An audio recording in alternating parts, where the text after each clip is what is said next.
All right, appreciate everybody being here.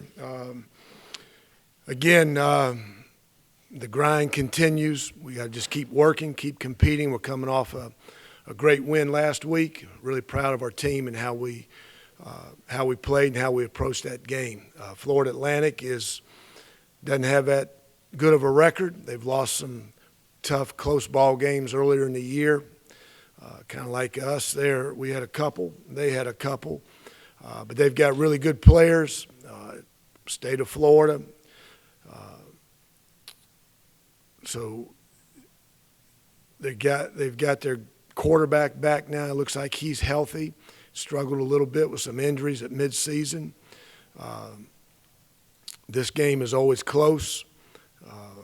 Last year we threw one in at the buzzer to win it. The year before we threw one in at the buzzer to beat them in overtime down there. So it's always a close game.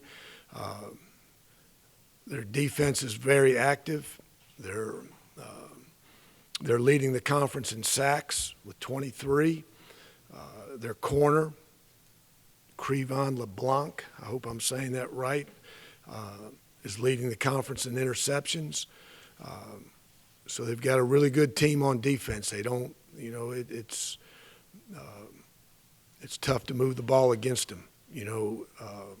They're about, probably right there in the middle to the upper echelon in the conference. So offensively, or their offense, our defense, we got to stop the run. That's where it starts. And we've got to do a good job. They busted out the first play of the game last year on an 80-yard run for a touchdown. So we've got to do a good job from that standpoint of stopping the run and trying to make them one-dimensional. They're a team that we've got to prepare for everything. They went for fourth down 7 times last week against Western Kentucky and converted 6 of them. They tried a fake punt on us last year from backed up, on the 25, 30-yard line. They've run a bunch of trick plays, this year. They ran some yesterday or Saturday against Western Kentucky, and they hit a couple of them. So we've got to make sure we do a great job of preparing and playing with our eyes. A couple times Saturday against Marshall, we watched the ball. We didn't keep our eye disciplined, and they had a chance for some big plays on some trick plays to get over the top of us. Fortunately, it didn't happen. But this is a good team, and it's the same thing I say all the time. It's not about Florida Atlantic. It's about us, and we've got to prepare this week with a great mental approach to play a good football team. So with that, I'll open it up. Following such an emotional win Saturday, can you describe how the team was Sunday when you guys met, as far as, you always say that they're hungry, they're always motivated, but what was the morale of the team Sunday following such an emotional win? They were there's a little more pep in their step, obviously.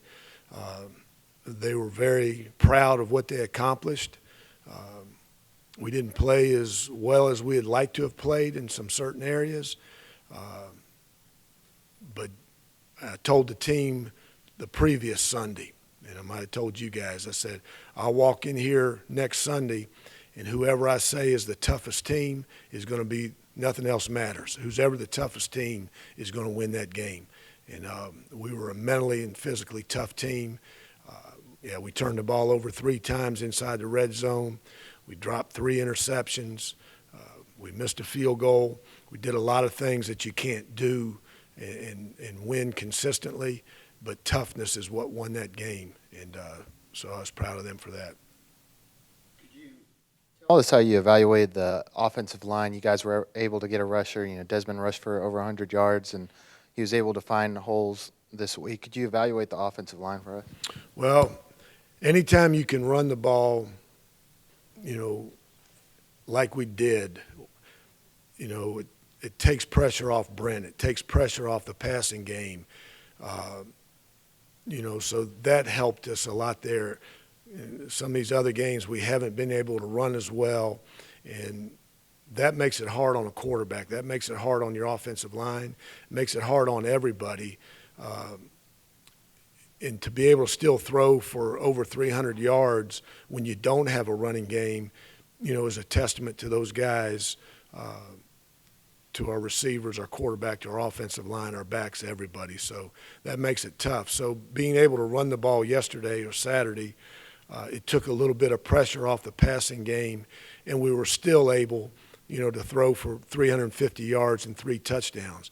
And going into that game, Marshall had only given up 7 touchdown passes total. So we throw 3 in one game, and they'd only given up 7 in the previous 9 games. But we did a great job. I thought our coaches did a great job. We created some runs without our running backs. Richie got, I think, 45 yards or so in the running game. Brent had maybe 20 yards, there, not counting the sacks. So we were able to get some yards out of some people that we haven't gotten the last few weeks. But I thought our offensive line did a good job. Those 5 played the whole game, because of where we are from an injury standpoint. So they played over 90 plays, and to play at the level they played at, I thought they did a really good job. They competed. They strained their body. We gave up a couple sacks, but they were good in the passing game and better in the running game. And then, Dez, other than the fumble, I thought he was explosive, made some good runs. Shane still not, he's, not even close to 100%, but he came in and gave us, a little bit. He secured the ball, for us there at the end. Back from Coach Corso this weekend? No, sir, have not.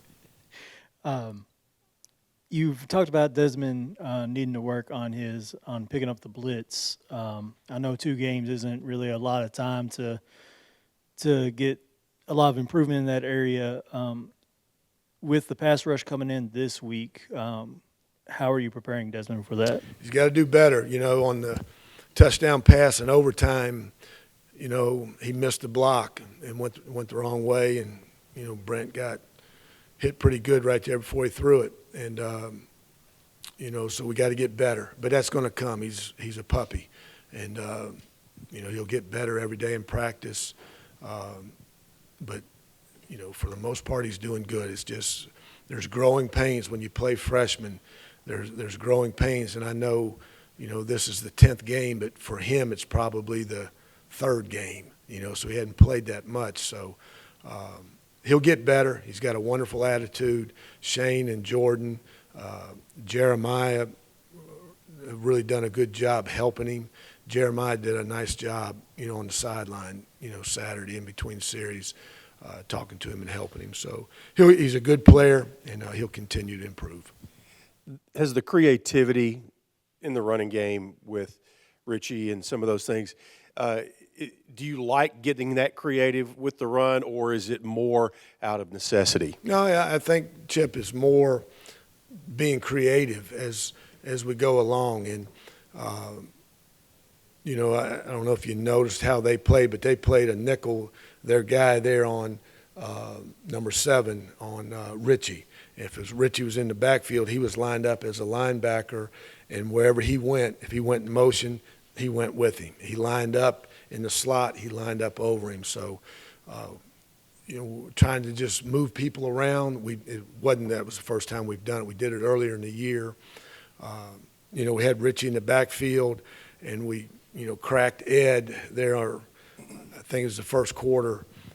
We throw it out there. The one he dropped, Richie dropped out of the backfield. It's a touchdown. But something that we saw during the course of the game that we put in. So just trying to be as creative as we can. Richie's a smart player. Ed's a smart player. They're both athletic enough that we can move them around, and that's why you see them both going in motion so much, is trying to create some mismatches. A couple other things in that nature.